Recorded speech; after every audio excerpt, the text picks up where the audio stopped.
Bonjour à tous, nous poursuivons avec la deuxième Mishnah, Mishnah Bet du premier Pérec. Comme nous l'avons vu dans la première Mishnah, on lit la Megillah le jour de Purim, le 14 ou le 15, le 14 pour les villes qui ne sont pas entourées de murailles et le 15 pour les villes entourées de murailles.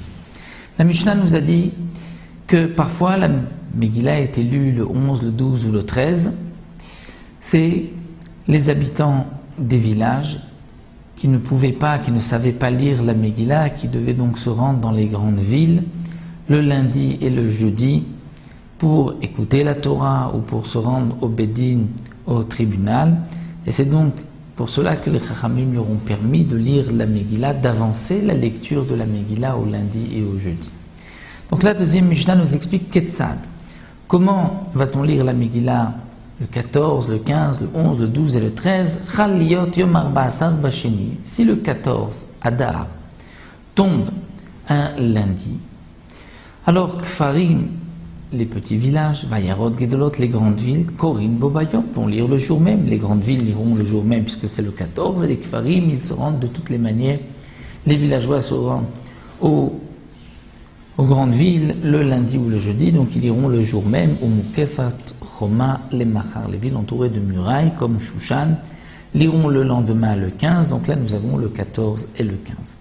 Mais dans le cas Chaliot Bashlishi ou Barevi, où le 14 Adar, le jour de Purim tombe un mardi ou un mercredi, donc dans ce cas-là, Kfarim, les villages Magdim Maknissa vont avancer la lecture au jour de rassemblement, c'est-à-dire au lundi.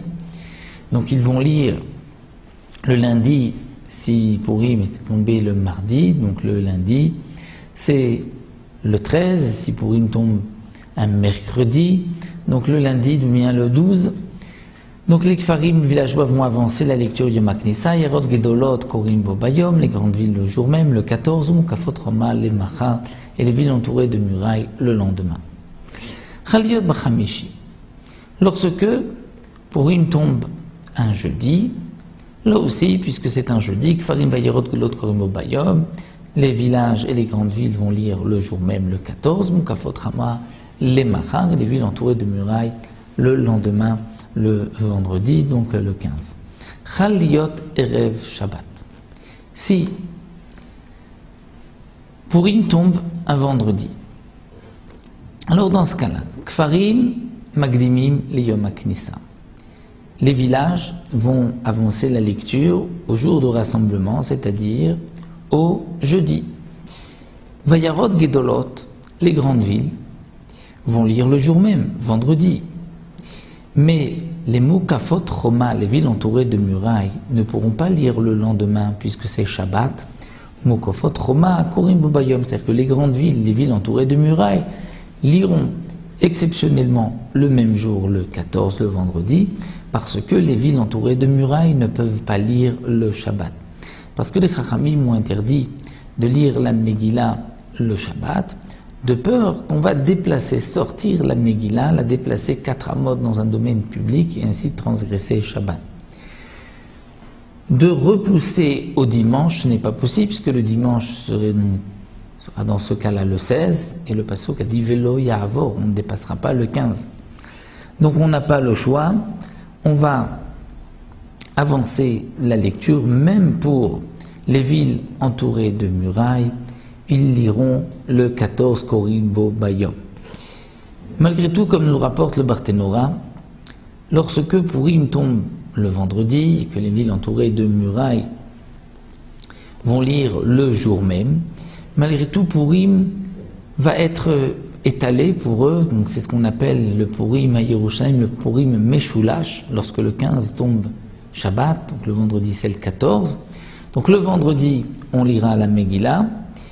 La paracha de Vayavo Amalek, qui est lue le jour de Purim, sera lue le Shabbat, et la Seouda, d'après certains se fera le 14, d'après d'autres se fera le dimanche. Donc nous avons le Purim Meshulash, qui est donc sur 3 jours. Le vendredi, pour les villes entourées de murailles, le vendredi c'est la lecture de la Megillah, le Shabbat c'est Vayavo Amalek, la lecture de Amalek, la lecture du jour, et aussi Alanissim, et le dimanche, c'est la Séouda de Purim. Donc nous avons, dans ce cas-là, un Purim pour les villes entourées de murailles étalées sur 3 jours, Purim Meshoulash, mais la lecture se fera donc le même jour que les grandes villes, le 14. Chaliot Beshabbat, si Purim tombe un Shabbat, alors Kfarim Vayarot Gedolot Magdimim et Kurim Yom HaKnissa, si le 14 tombe un Shabbat, les villages vont avancer leur lecture au jeudi, qui est le 12. Ayarot Gedolot, même les grandes villes, Magdimim et Kurim Yom HaKnissa, vont avancer la lecture, les Yom HaKnissa, au jour du rassemblement. Eux ne pourront pas lire le Shabbat comme nous l'avons vu, de peur que la Megillah va être transportée, qu'on risque de transgresser Shabbat. Et puisque de toutes les manières, on avance la lecture, donc on ne peut pas lire le Shabbat, on va l'avancer. Donc les Chachamim disent on ne va pas l'avancer pour les grandes villes le vendredi, mais au jeudi, comme les villages. Et les villes entourées de murailles le lendemain, le dimanche. Donc là, nous avons vu jusque-là le 12, le 13, le 14 et le 15. Et le dernier cas, Chaliot Achar Shabbat, si Purim tombe un dimanche, le 14 tombe un dimanche, alors Kfarim Magdim Maknissa, les villages vont avancer la lecture, les villageois vont avancer la lecture au Yom HaKnissa, au jour de rassemblement, c'est-à-dire au jeudi qui est le 11. Vayarot Gedolot, Korim Bobayom, les grandes villes liront le jour même le dimanche, Mukafot Roma le Macha, et les villes entourées de murailles le lendemain le 15. Donc là nous avons vu que la Megillah est parfois lue du 11 au 15. Donc en fonction des jours où Purim tombera. C'est vrai qu'aujourd'hui Purim ne peut pas tomber tous les jours, il ne tombe pas le Shabbat entre autres, mais la Mishnah nous parle encore à l'époque où on fixait Rosh Chodesh en fonction de témoignages des témoins qui avaient vu la lune, comme nous l'avons vu dans Masechet Rosh Hashanah. Nous arrêtons ici, on poursuivra Bezrat Hashem avec la 3e Mishnah.